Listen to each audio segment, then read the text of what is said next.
সেটা বিচক্ষণতার পরিচয় দিয়ে বলতে পারি, করতে পারি। কিভাবে চাষবাস করা হবে, কিভাবে ব্যবসা বাণিজ্য করা হবে, কিভাবে বিয়ে শাদীর মুআমালা করা হবে, কিভাবে সংসার চালানো হবে, সামাজিকতা পরিচালনা করতে হবে, রাষ্ট্রকে পরিচালনা করতে হবে।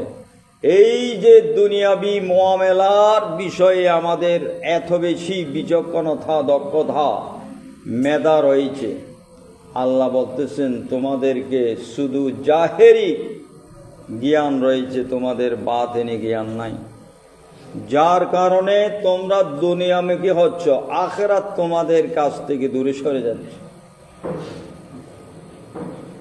আল্লাহ তাআলা কালামে পাকের মধ্যে ইরশাদ করছেন, ইয়ালামুনা যাহিরাম মিনাল হায়াতিদ দুনিয়া, আমরা দুনিয়ার জাহিরি হায়াত সম্পর্কে সবচাইতে বেশি আমাদের এলেম রয়েছে। দুনিয়াবি পারদর্শিতায় আপনি ডাক্তার বলেন, ইঞ্জিনিয়ার বলেন, রাজনীতিবিদ বলেন, সমাজসেবক বলেন, কৃষিবিদ বলেন, পণ্ডিত বলেন, যত রকমের বিজ্ঞ ব্যক্তি রয়েছে, তারা আপনাদেরকে দুনিয়াবি ব্যাপারে কত সুন্দর ফর্মুলা দিতে পারবে, সুন্দর পরামর্শ দিতে পারবে, কিন্তু তাদের কাছে যদি আপনি গিয়ে দিন ধর্মের কোনো বিষয় জানতে চান, তারা এই ব্যাপারে মূর্খতার পরিচয় দেবে। তাদের কাছে আখিরাতের পরজগতের কোনো বিচক্ষণতা নেই। আল্লাহ সেটা আমাদেরকে জানিয়ে দিচ্ছেন। দুনিয়ার ব্যাপারে আমরা খুব কাবিল, খুব পারদর্শী, অনেক বুঝি, কিন্তু আখিরাতের ব্যাপারে আমরা বুঝি না। ইয়ালামুনা যাহিরাম মিনাল হায়াতিদ দুনিয়া ওয়া হুম আনিল আখিরাতি হুম গাফিলুন, অথচ আখিরাতের ব্যাপারে আমরা গাফেল, আখিরাতের ব্যাপারে আমরা অজ্ঞ, আমরা কিছুই জানি না। এই জন্য আমাদেরকে আয়াতে করিমার মধ্যে হুঁশিয়ার করে দিচ্ছেন, আপনি দুনিয়াবি যতই জাহিরি জ্ঞান অর্জন করেন, যতই পাণ্ডিত্য অর্জন করেন, বিচক্ষণতা অর্জন করেন, যতই আপনি বিত্তশালের অধিকারী হন, খ্যাতি অর্জন করেন, এগুলো একদিন শেষ হয়ে যাবে। দুনিয়াবি এই ফায়দা, এই বিচক্ষণতা, এই খ্যাতি, অর্থ, এগুলো আপনার কাছ থেকে একদিন হারিয়ে যাবে। এগুলো আপনাকে করতে হবে আখিরাতের সাথে। দুনিয়ার মধ্যে আপনি কামিয়াবি হওয়ার জন্য এগুলোর প্রয়োজন রয়েছে। এটাকে মাধ্যম করে, এটাকে পুঁজি করে আপনাকে অর্জন করতে হবে আখিরাতের সফলতা।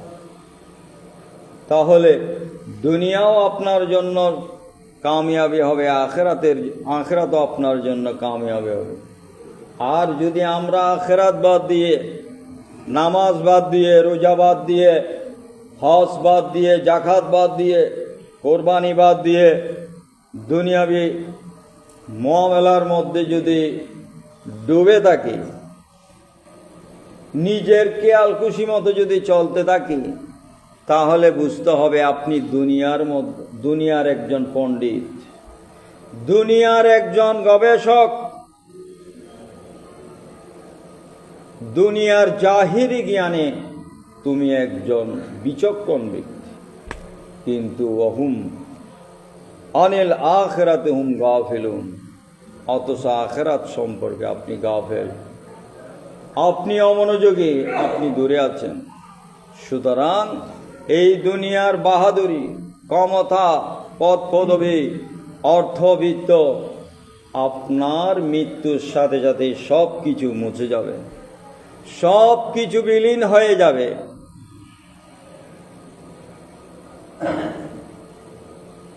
বাদশাহ সুলাইমান আলাইহিস সালাম এমন একজন বাদশাহ ছিলেন, পৃথিবীর সমগ্র মখলুকাত যার হুকুম পালন করতে হতো, যিনি বাতাসে সাওয়ার হয়ে সকাল থেকে দুপুর পর্যন্ত এই সময়ের মধ্যে একদিনের রাস্তা অতিক্রম করতেন, দুপুর থেকে সন্ধ্যা পর্যন্ত এই সময়ের মধ্যে আরেক মাসের রাস্তা অতিক্রম করতেন। সকাল থেকে সন্ধ্যা পর্যন্ত তিনি বাতাসে সাওয়ার হয়ে 2 মাসের রাস্তা অতিক্রম করতেন। সেই বাদশাহ সুলাইমান আলাইহিস সালাম তার এই বিশাল রাজত্ব, ক্ষমতা, জৌলুস থেকে আল্লাহর একজন আবেদ বলতেছে যে আল্লাহ আপনাকে কত ক্ষমতা দিয়েছেন, পৃথিবীর সব কিছুর উপর রাজত্ব দিয়েছেন, সালতানাত দিয়েছেন, সমস্ত মাখলুকাত আপনাকে আপনার অধীন করে দিয়েছেন। গর্তের পিঁপড়া আপনার কথা শুনতে হবে, বাতাস আপনার বাধ্য, সমগ্র মখলুকাতের ভাষা বুঝার ক্ষমতা আপনাকে দিয়েছেন। এই রকম শান শৌকত ক্ষমতা আর কাউকে আল্লাহ দেননি। তখন আফসুস করে হযরত সুলাইমান আলাইহিস সালাম বললেন, হে আল্লাহর নেককার বান্দা, আপনি জেনে রাখুন আমার এই ক্ষমতা, সালতানাত, আমার এই হুকুমত সব কিছু একদিন বিলীন হয়ে যাবে।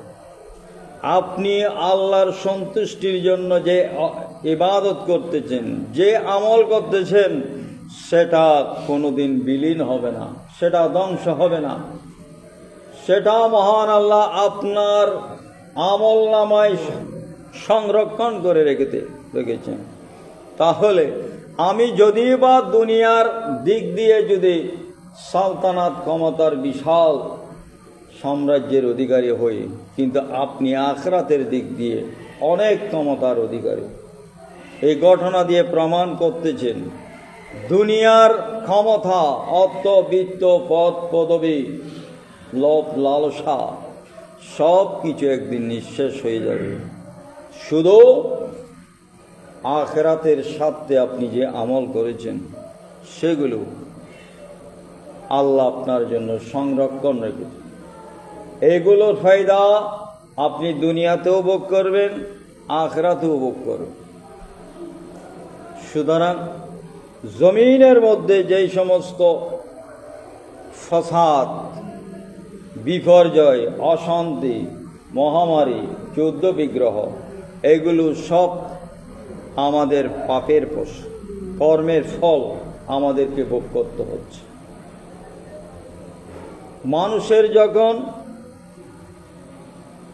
ইন্তেকাল চলে আসবে, মৌতের বিছানায় একজন মহারাজাও কত বড় অসহায়, কত বড় দুর্বল, যেই মৌতের বিছানায় সাকরাতুল মৌতের মধ্যে মুবতালা থাকবে, যার এই সময়টা আসবে তিনিই বুঝতে পারবেন।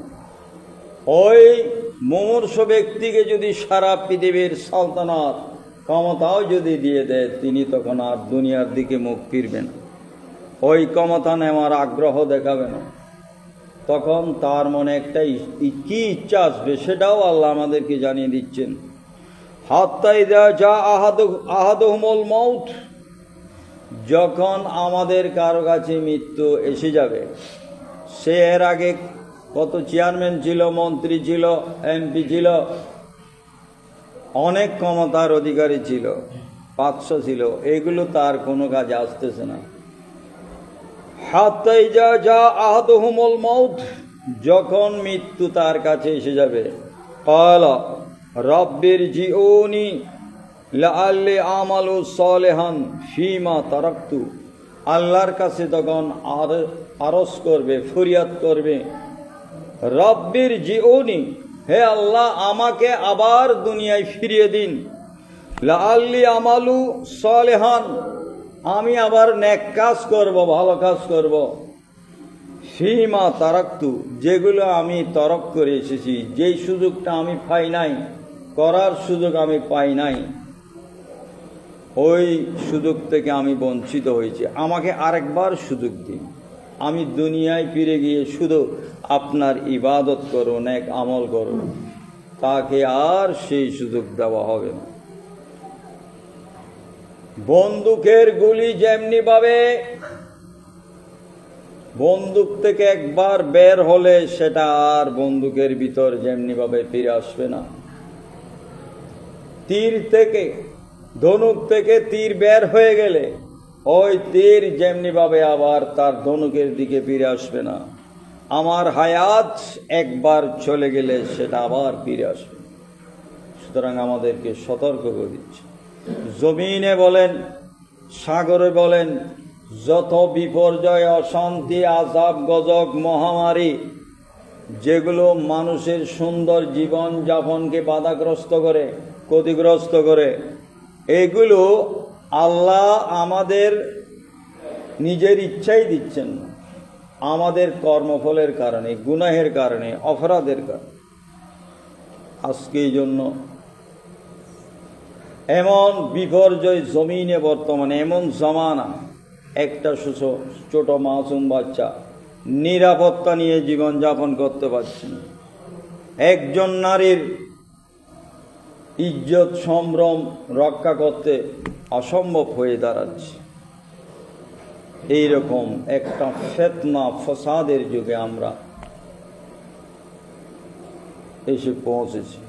সুতরাং এই মহা সংকটে, এই বিপর্যয়ের সময় আল্লাহর কাছে পানা যাওয়া, নেক আমল করা, নেককার আল্লাহর ওয়ালি আল্লাহ যারা আল্লাহর ফরহেজগার বান্দা তাদের সোহবতে থাকা, এটাই হচ্ছে আমাদের একমাত্র বাঁচার অবলম্বন। এবং পৃথিবীর সব কিছুর বিনিময়ে আল্লাহর সন্তুষ্টি অর্জন করা। ইন্না নুসুকি ওয়া মাহইয়ায়া ওয়া মামাতি লিল্লাহি রাব্বিল আলামিন, ইন্না সালাতি ওয়া নুসুকি ওয়া মাহইয়ায়া ওয়া মামাতি লিল্লাহি রাব্বিল আলামিন। আমাদের নামাজ, কোরবানি, হায়াত, মওত সব কিছুর বিনিময়ে মহান আল্লাহর সন্তুষ্টি অর্জন করা, এটাই হচ্ছে ইমানদারের জন্য সবচাইতে বড় পুঁজি আমল। আল্লাহ তাআলা যেন আমাদেরকে আজকের খুতবার উপর আমল করার তৌফিক